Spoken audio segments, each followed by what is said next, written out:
네, 수요일마다 저희와 함께 해주시는 최재성 전 청와대 정무수석 오셨습니다. 안녕하세요. 안녕하세요. 네, 지금 유튜브로 영상 생중계되고 있습니다. 유튜브에서 표창원의 뉴스 하이킥 검색하시면 저희 모습 직접 보실 수가 있고요.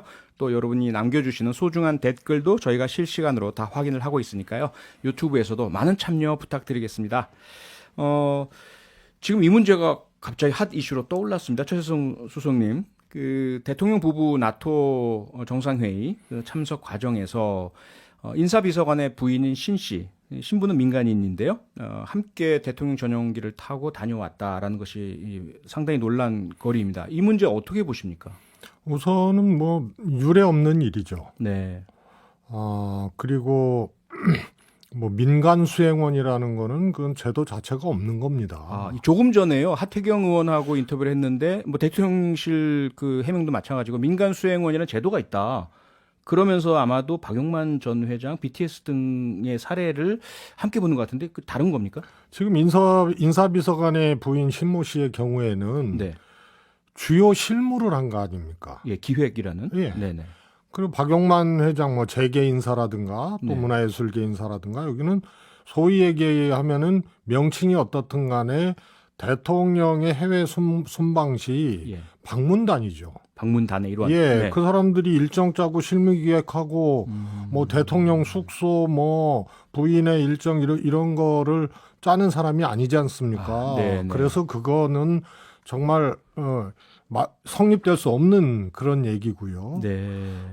그다음에 아시다시피 인사비서관의 부인은 정식 직원으로 채용을 하려다가 네.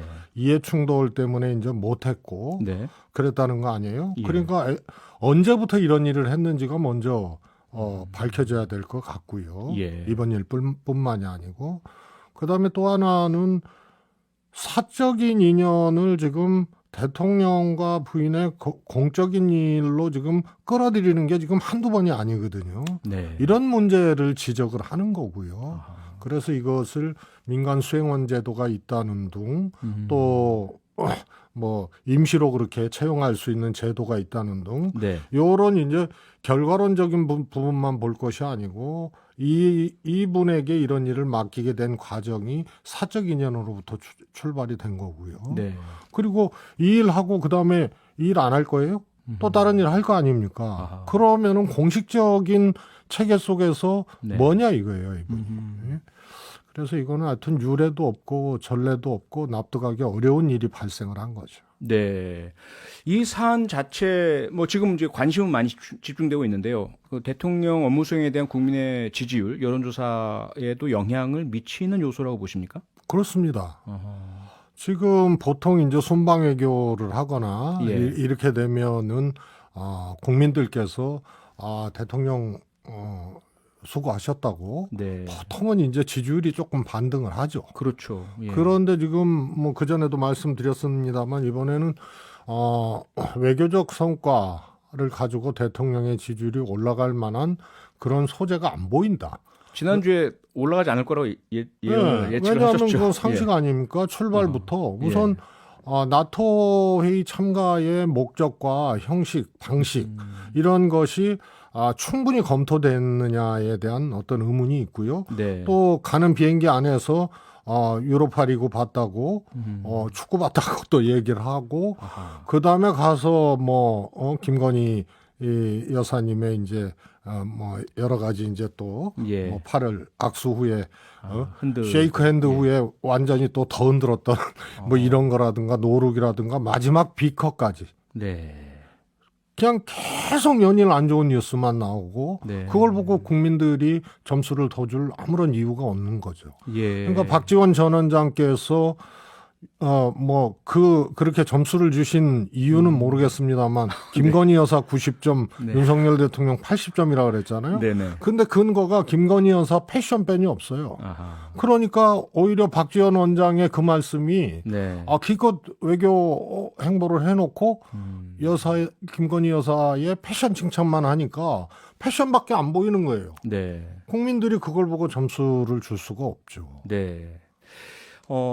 그런데요, 저희들이야 지금 대통령 업무 수행 지지율 대단히 중요해 보이는데, 윤석열 대통령께서는, 여론조사 지지율 그거 그다지 중요하지 않습니다. 국민만 보고 국민을 위해서 열심히 하면 됩니다. 이렇게 말씀을 주셨거든요.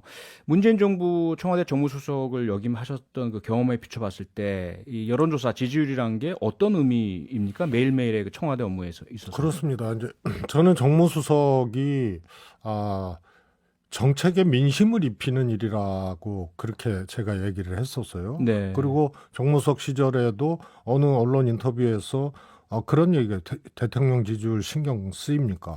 신경 쓰이는 정도가 아니죠. 왜냐하면 그게 민심의 바로미터고 예. 또 그것이 무너지거나 이랬을 때는 국정운영 동력이 없어지는 거예요. 아하. 그러면은 대통령도 불행하고 국민도 불행하기 때문에 네. 그 지지율에 신경 쓸 수밖에 없는 거죠. 음흠. 그런데 아예 정권 초기부터 그거 신경 안 쓴다고 얘기를 해버리면 네. 그거는 정말로 걱정되는 거죠. 그러면 이게 이렇게 되는 거예요. 일희일비하지 않겠다. 네네. 그리고 역사가 평가할 것이다. 이렇게 가는 거예요, 이게. 아하. 그래서 정권 초기에 이런 현상도 굉장히 이례적이지만 네. 그걸 마주하는 윤석열 대통령의 태도와 언어도 그게 더 문제다. 아하. 이렇게 보고 있어요. 더 문제라는 건 글쎄요. 일단 두 가지로 이렇게 나눠서 좀 질문을 드리고 싶어요. 왜 그런 말씀을 하셨을까에 대해서. 첫째로 정말 여론조사 지금의 여론 나 그거 신경 안 쓸 거야라는 그 속내가 그대로 드러난 것인지 아니면 실제로는 상당히 신경을 많이 쓰는데 그걸 그대로 말씀을 드리면 또 지지율에 연연하는 것 같으니까 이 부분을 뭐 그다지 이렇게 중요하지 않고 열심히 일만 하겠습니다라고 하신 거지.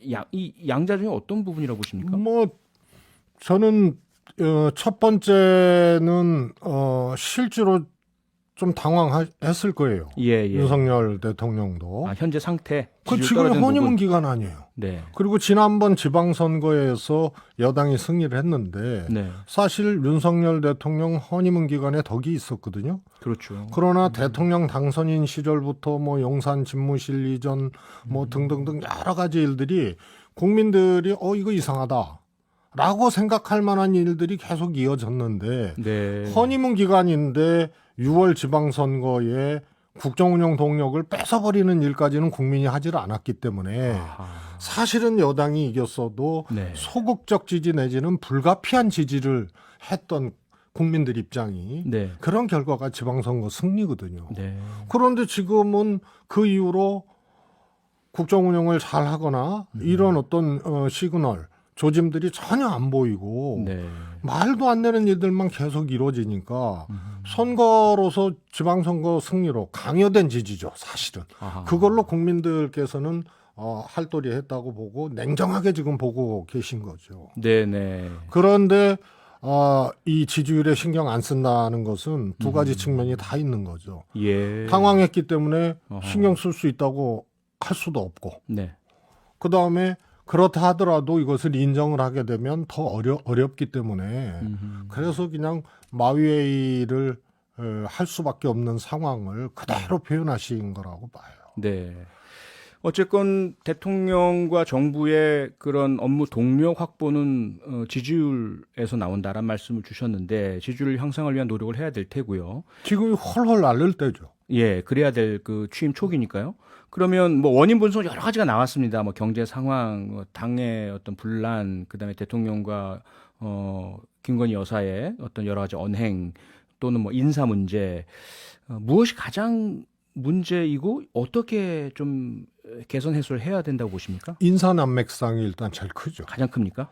그런데 도 스태핑에서도 네. 전 정권을 끌어들여서 이렇게 역량 있고 훌륭한 분들 봤냐 전 정권에서 이런 식으로 대응을 했단 말이죠. 네, 그렇죠. 근데 국민들은 이 청문 대상들의 그러니까 국무위원 내정자들의 도덕성이라든가 이런 것도 보지만 네. 적어도 그냥 인사 자체를 검찰 출신으로 그냥 도배를 한 거 아니에요? 예. 길목마다 네. 이런 점이 더 큰 거예요. 아하. 그리고 개별 인사 자체를 엉터리로 하고 하니까 그게 이제 플러스가 된 거죠. 그런데 대통령의 대응은 뭐가 문제냐는 식으로 하고 전 정권을 또 소환을 한단 말이죠. 네. 거기서 대통령의 모습을 국민들이 볼 수가 없는 거예요. 그래서 인사난맥상. 네. 그다음에 김건희 여사 문제에 대해서는 후보 시절부터 지적되어 왔던 건데 네. 공식적인 시스템을 두지 않고 사적인 인연으로 김건희 여사가 조용한 내조에서 이미 그것을 걷어차 버리고 적극적으로 나섰는데 이게 공적 시스템이 없대. 그래서 부인의 난맥상. 네. 그다음에 경제 문제가 왔잖아요. 이것도 그냥 전 정권 뒤집어 씌우기에 바쁘거든요. 네. 그러나 현실로 온 거 아니에요. 그런데 기재부 차관이 첫 대책회의를 했어요. 네. 이게 대통령 주재 비상경제대책회의를 해도 부족할 마당에 기재부 차관하고 그다음에 기재부 장관 등장하고 대통령은 아직도 등장을 안 하고 있어요. 네. 그런데 국민들이 느끼는 체감되는 경제 위기나 어려움은 사실은 상상을 넘어설 정도인데 이러니까 여기서 대통령의 모습을 볼 수가 없는 거예요. 네. 그다음에 국민의힘도 집권 여당으로서의 국민적 신뢰를 못 보이고 있고 이준석 대표 문제라든가 이런 걸로 하고 있기 때문에 집권 여당의 난맥상이 있는 거예요. 네. 그래서 난맥상 자체가 난맥상이에요, 지금. 자, 대통령실과 여당이 난맥상을 보이는 상황에서 야당이 견제와 비판 역할을 또 제대로 해줘야 될 텐데 야당도 지금 전당대회를 앞두고 전준희 이 위원장, 안규백 위원장이 사퇴했다가 다시 이제 뭐 철회도 하고 내홍이 좀 있습니다. 이 부분 이 과정 어떻게 지켜보셨습니까? 뭐 이제 오늘 비대위에서 네. 전준희 안을 다시 수용해서 의결을 하는 것으로 그러니까 비대위 수정안을 사실은 포기를 한 거죠. 네. 그러면서 이제 일단락이 됐습니다. 예. 그런데 대통령 선거에서 정권 재창출에 실패한 정당은 그야말로 콧바람에도 흔들릴 정도로 취약하게 돼 있거든요. 예. 그래서 이번 과정을 거치면서 다시 되돌아봐야 될 게 조금 과욕을 한 게 있어요. 아하, 과욕이요. 비대위에. 비대위 측에서. 그리고 전준위에서도 룰을 손댔는데 네. 저는 그대로 두고 하는 것이 가장 합당하다라고 얘기를 했는데 그 말씀 하셨었죠. 전준위에서 손을 댔고 비대위에서는 또 전준위에서 올라온 안을 또 손댔단 말이에요. 네, 네. 그러니까 비대위에서도 자신이 속한 지역에 의무적으로 최고위원 1인 2표 중에 한 표를 행사해야 된다는 어떻게 보면은 조금 납득하기 어려운 것을 수정안으로 내고 네. 뭐 이러면서 이제 충돌이 일어난 거죠. 네. 그래서 콧바람에도 휘청일 수 있는 대선 패배한 정당이 조금 더 경각심을 가져야 된다는 교훈을 네. 얻어야 되는 상황이고요. 지금은 일단락이 됐기 때문에요. 네.